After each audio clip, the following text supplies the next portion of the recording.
గజం కేవలం 26,000 రూపాయలతో 165 గజాల భూమి కేవలం 52 లక్షలు మాత్రమే. నమస్తే అండి సుభాష్ గారు. శ్రీమాత్రే నమః. గురువు గారు, ఏపీలో రాజకీయాలు ఎంత వాడి వేడిగా ఉన్నాయో మనం చూస్తూనే ఉన్నాం. మరికొద్ది నెలల్లోనే ఎన్నికలు రాబోతున్న తరుణంలో మన రాజకీయ నాయకులు వాళ్ళ యొక్క రాజకీయ జీవితంపై గ్రహాల ప్రభావం ఏ విధంగా ఉంది ఒక్కొక్కరి గురించి మాట్లాడుకుంటున్నాం కాబట్టి ఈ వీడియోలో నారా చంద్రబాబు నాయుడు గారి గురించి తెలుసుకుందామండి. చంద్రబాబు నాయుడు గారి జాతకం ఎట్లా ఉంది? తప్పకుండా తెలియజేస్తాను. ముందుగా ప్రేక్షకులందరికీ శ్రీమాత్రే నమః, శ్రీ గురుభ్యో నమః. నమో దేవ్యై మహాదేవ్యై శివాయై సతతం నమః. నమ ప్రకృత్యై భద్రాయై నిహతాం ప్రణతాస్మిత. గజం కేవలం 26,000 రూపాయలతో 165 గజాల భూమి కేవలం 52 లక్షలు మాత్రమే. ప్రస్తుత కాలంలో అయితే చంద్రబాబు నాయుడు గారి యొక్క జాతకం చాలా అద్భుతంగా ఉంది అని చెప్పుకోవచ్చు.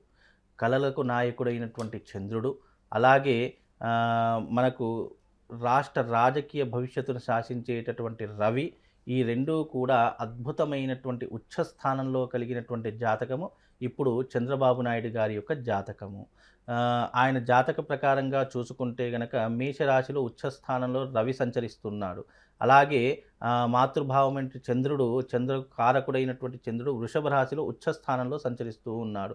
రాబోయే రాష్ట్ర రాజకీయ భవిష్యత్తులో విజయకేతనం ఎగరవేసేటటువంటి నాయకుడు చంద్రబాబు నాయుడు గారు అని చెప్పడంలో ఏమాత్రం సందేహం లేదు.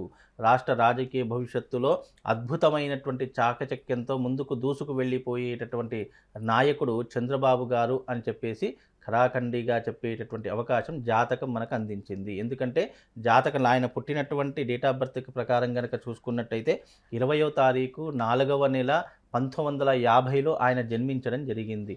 అయితే ఆయన రాశి కనుక చూసుకున్నట్టయితే వృషభ రాశికి చంద్రుడు ఉచ్చస్థానంలో ఉన్నాడు కాబట్టి ఆలోచించే విధానాలు కానివ్వండి, పథకాలు కానివ్వండి, భవిష్యత్తులో ప్రజలకు అందజేసేటటువంటి ఏవైతే పథకాలు ఉన్నాయో వాటిని ఏ విధంగా ముందుకు తీసుకువెళ్ళాలి అనేటటువంటి ఆలోచించే విషయాన్ని వాళ్ళు ప్రధాన అంశంగా పెట్టుకొని వాళ్ళు రాష్ట్రాన్ని ఏలేటటువంటి అవకాశము, రాజకీయ భవిష్యత్తును శాసించేటటువంటి అవకాశము చంద్రబాబు నాయుడు గారికి చాలా స్పష్టంగా కనిపిస్తుంది. ఎవ్వరు ఎన్ని అడ్డంకులు వేసినా, ఎన్ని రకాల ప్రయత్నాలు చేసినా ఆయనను ఓడగొట్టడం అనేటటువంటిది ఇప్పుడున్నటువంటి ఈ జాతక ప్రకారం అయితే సాధ్యపడేటటువంటి అవకాశం అయితే లేదు. అలాగే చూసుకున్నట్టయితే బుధ మహర్దశ, ఆయన బుధాదిత్య యోగంలో గనక పుట్టారు. బుధాదిత్య యోగం అనేటటువంటిది కలిసి వచ్చినప్పుడు ఆయన ఏది మాట్లాడినా కూడా అది ఒక శాసనంలా ఏర్పడబోతుంది. ప్రజలకు అది ఒక తీర్మానంలా కనిపిస్తూ ఉంటుంది. దానితో అందరూ కూడా అతని మీద ఎన్నో రకాలైనటువంటి అంచనాలను పెట్టుకొని ఇప్పుడైనా మంచి చేస్తారు అనేటటువంటి ఒక విధానాన్ని ప్రజలందరూ కూడా అర్థం చేసుకొని అతన్ని తప్పకుండా గెలిపించేటటువంటి అవకాశాలు జాతకంలో చాలా స్పష్టంగా కనిపిస్తున్నాయమ్మా. ఓకే, ముఖ్యంగా పొత్తుతో వెళదాము అని అనుకుంటున్నారు కాబట్టి పొత్తుతో ఫలించే అవకాశం ఏమైనా ఉందా? పొత్తుతో వెళితే మంచిదా, సింగిల్ గా వెళితే మంచిది? ఇక్కడ పొత్తు అనేటటువంటిది ఏదైతే ఉంటుందో ఈ పొత్తు అనేటటువంటిది ఇటు పవన్ కళ్యాణ్ గారికైనా సరే, అలాగే ఇటు చంద్రబాబు నాయుడు గారికైనా సరే, ఇద్దరికీ ఆ పొత్తు అనేటటువంటిది ప్లస్ పాయింటే కానీ మైనస్ పాయింట్ అయితే కాదు. ఇక్కడ పొత్తు ఉన్నా లేకపోయినా చంద్రబాబు నాయుడు గారి యొక్క ఇండివిజువల్ జాతకం నేను చెప్తున్నాను. ఆయన జాతకం చాలా అద్భుతంగా ఉంది. పొత్తు పెట్టుకున్నా పెట్టుకోకపోయినా ఆయన విజయకేతనం ఎగరవేసేటటువంటి అవకాశాలు ప్రస్తుత కాలంలో ఆయనకు చాలా బ్రహ్మాండంగా 100% మనకు కనిపిస్తున్నాయి. మనం ఇక్కడ ఏం చేస్తాము, రాష్ట్ర రాజకీయ భవిష్యత్తు ఏలడానికి అతనికి ఉన్నటువంటి గ్రహస్థితి ఏంటి, ప్లానెటరీ పొజిషన్ ఏంటి, అతనికి అనుకూలంగా ఉందా లేదా అనేటటువంటిది ఇండివిజువల్గానే మాత్రం చూస్తాం. పొత్తు అనేటటువంటిది ఏంటి, ఈ కలయిక అనేటటువంటిది ఏంటి అంటే అతనికి దానివల్ల మంచి జరుగుతుందా చెడు జరుగుతుందా అనేటటువంటి తెలుసుకోవడానికి మాత్రమే. ఈ పొత్తు ఆయనకు ఉన్నా లేకపోయినా ఉంటే గనక ఇంకా కొంచెం ఎక్కువ శాతంగా ఓట్లు రాబట్టుకునే అవకాశము, అలాగే ప్రజాదరణ పొందేటటువంటి అవకాశం కలుగుతుందే తప్ప ఓడిపోవడానికి ఛాన్స్ అయితే ఉండదు. గెలవడానికి అనేక మార్గాలు ఇప్పుడు చంద్రబాబు నాయుడు గారి యొక్క జాతకంలో కనిపిస్తున్నాయి. అందులో మనం ప్రధానంగా 3 అంశాలు చూసుకోవాలి. ఒకటి దశ, రెండు, ఆయన పుట్టినటువంటి యోగం బుధాదిత్య యోగం అంటే చాలా అద్భుతమైనటువంటి యోగము. అంటే బుధాదిత్యుడు అనేటటువంటి వాడు, ఆదిత్యుడు అంటే రవి, అంటే రవి బుధుడు కలిసి ఉన్నటువంటి కారణం చేత ఆయన ఆలోచించే విజన్ కానివ్వండి, ఆయన ఆలోచించేటటువంటి విధానం కానివ్వండి, ఇప్పుడే కాదు అది రాబోయే 10 తరాలకు కూడా ఆ విజన్ అనేటటువంటిది అంత ధీమాగా ఉంటుంది. అంత ఆలోచించేటటువంటి న్యాక్ కలిగినటువంటి వ్యక్తి చంద్రబాబు నాయుడు గారు.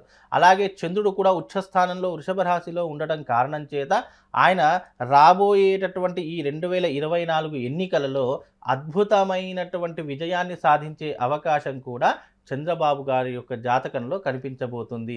ఈ పొత్తు అనేటటువంటిది ఆయనకు ఒక రకంగా ఒక ఉన్నతమైనటువంటి ఇప్పుడు ఆల్రెడీ ఉన్నతమైనటువంటి స్థితిలో ఉన్నారు. ఇంకా ఉన్నతమైనటువంటి స్థాయిని అధిరోహించడానికి, ప్రజల యొక్క మన్ననలు పొందడానికి ఈ యొక్క పొత్తు అనేటటువంటిది ఆయనకు అన్ని రకాలుగా ఉపయోగపడే అవకాశం ఉంటుంది. ముఖ్యంగా ఈ రాజకీయాలకు సంబంధించి కుటుంబ పరిస్థితులను విడదీయలేమని మీరే చెబుతూ ఉంటారు. మరి కుటుంబ పరంగా ఎట్లా ఉందంటారు? కుటుంబ పరంగా అయితే చూసుకున్నట్టయితే జాతక పరంగా ఆయనకు లగ్న స్థానం నుండి ద్వితీయ స్థానంలో కానీ చతుర్థ స్థానంలో కనుక చూసుకున్నట్టయితే గ్రహ పరిస్థితి అనేటట్టు కుటుంబంలో చిన్న చిన్న ఇబ్బందులు వచ్చే అవకాశం అయితే కనిపిస్తూ ఉంటుంది. దానివల్ల రాజకీయం వైపు ఏదో ఇబ్బంది కనిపిస్తుంది, ఏదో రకమైనటువంటి ప్రభావం దాని మీద చూపిస్తుంది అనేటటువంటి అంచనా అయితే లేదు. ఇప్పుడు కుటుంబం అన్నాక ప్రతి ఒక్క కుటుంబంలో ఏవో చిన్న చిన్న ఇబ్బందులు వస్తూ ఉంటాయి. దాని ప్రభావం మనం బయటికి రాకుండా దాన్ని ఎక్కడ మనము అంటే దానిని ఏ రకంగా పరిష్కరించుకోవాలి అనేటటువంటి తెలివితేటలు కలిగినటువంటి వారు చంద్రబాబు నాయుడు గారు.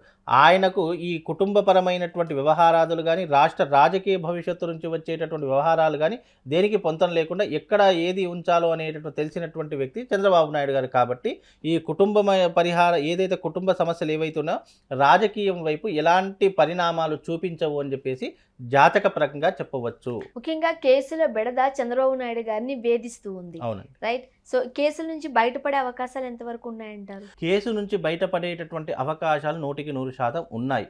ఇప్పుడు ఈ కోర్టు, ఈ కేసులు, ఈ పోలీస్ స్టేషన్, ఈ వ్యవహారాలు ఏంటి అంటే కనుక ఇవి చాలా లాంగ్ ప్రాసెస్. అనుకున్నటువంటి రీతిలో మనకు తొందరగా మనకు పరిష్కార మార్గం దొరకాలి అంటే కనుక దొరకదు. అది జాతక పరంగా చూసుకున్నా, మనిషి యొక్క సామాజిక వర్గ ప్రకారం చూసుకున్నా తొందరగా తేలేటటువంటి వ్యవహారం అయితే కాదు.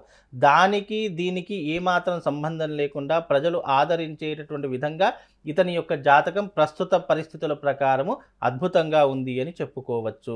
అలాగే రాష్ట్ర రాజకీయ భవిష్యత్తుని కూడా ఒక శాసించేటటువంటి అవకాశము, అలాగే ఒక గద్దెనెక్కేటటువంటి అవకాశం కూడా రాబోయే రోజుల్లో చంద్రబాబు నాయుడు గారికి కనిపించబోతుంది. అలాగే ఈయన జాతక ప్రకారం చూసుకుంటే 2025 వరకు ఈతని ఢీకొట్టేటటువంటి వాళ్ళు కానీ, ఇతన్ని ఎదుర్కొనేటటువంటి వాళ్ళు కానీ ఎంతమంది వచ్చినా వాళ్ళందరూ పక్కకు జరగవలసిందే.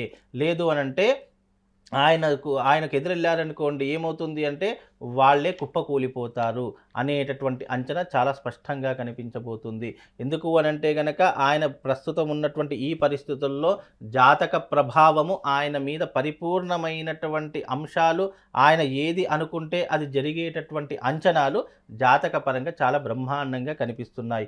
అందులోనూ ఆయన రాశి వృషభ రాశి కాబట్టి ఇప్పుడు రాజకీయాలలో ఇప్పుడు ఎలక్షన్స్ రాబోతున్నాయి కాబట్టి నిరంతరము శ్రామికుడై కష్టపడి ఓట్లు సంపాదించుకునే దాంట్లో ముందుండేటటువంటి అవకాశము చంద్రబాబు నాయుడు గారికి చాలా తప్పకుండా స్పష్టంగా కనిపించబోతుంది. ముఖ్యంగా చిన్న చిన్న చికాకులు లేకపోతే ఇబ్బందులు కామనే, దానికి చక్కటి పరిష్కార మార్గాలు కూడా సూచిస్తూ ఉంటారు. సో ఎటువంటి పరిష్కార మార్గాలు ఉన్నాయి? ఇప్పుడు ప్రస్తుత కాలంలో చంద్రబాబు నాయుడు గారికి మాత్రం ఆరోగ్య రీత్యా పరిస్థితులు అనేటివి కొన్ని రకాలుగా చూసుకుంటే ఇబ్బందికరంగా ఉండే అవకాశం ఉంటుంది. కాబట్టి ఆయన చూసుకోవాల్సింది ఆరోగ్య పరిస్థితులు మెరుగయ్యేంత వరకు సహనంగా ఓపికగా ఉండడం చాలా ఉత్తమమైనటువంటి మార్గము.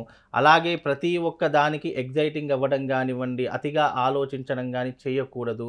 అలాగే రాష్ట్ర రాజకీయం అంటేనే ఎన్నో రకాలైనటువంటి ఎత్తుగడులు వేసేటటువంటి విధానాలు, దానికి ఎన్నో రకాలైనటువంటి ఆలోచించేటటువంటి విధానాలు, కనుక ఇవన్నీ కూడా ఆయన మీద కొన్ని రకాలైన ప్రభావం చూపించే అవకాశం ఉంటుంది. కాబట్టి ఆరోగ్యరీత్యా ఆయన ఒకవేళ ఏదైనా రెమెడీ చేసుకోవాలి అంటే గనక మృత్యుంజయ హోమం కానివ్వండి, మృత్యుంజయ జపం కానివ్వండి, లేదా ఏకాదశి రుద్రాభిషేకం కానివ్వండి ఆయన చేసుకుంటే ఆయన జాతకరీత్యా సరిపోయేటటువంటి అవకాశం కనిపించబోతుందమ్మా. ఆయనకు అంతకు మించి ఏం అవసరం లేదు. ఎందుకంటే బుధాదిత్య యోగం కాబట్టి, రవి ఉచ్చస్థానంలో ఉన్నాడు కాబట్టి ఆరోగ్య సమస్యలు వచ్చుకుంటూ పోతాయి తప్ప ప్రాణానికైతే ఎలాంటి హాని ఉండదు, ఏమీ ఇబ్బంది ఉండదు. పూర్ణాయుష్యుడిగా ఉండేటటువంటి అవకాశాలు చంద్రబాబు నాయుడు గారికి సమృద్ధిగా కనిపిస్తున్నాయమ్మా. గురుగారు, రాబోయే ఎన్నికల నాటికి చంద్రబాబు నాయుడు గారి గ్రహస్థితులు ఏ విధంగా ఉన్నాయి, అలానే చక్కటి పరిష్కార మార్గాలు సూచించారు.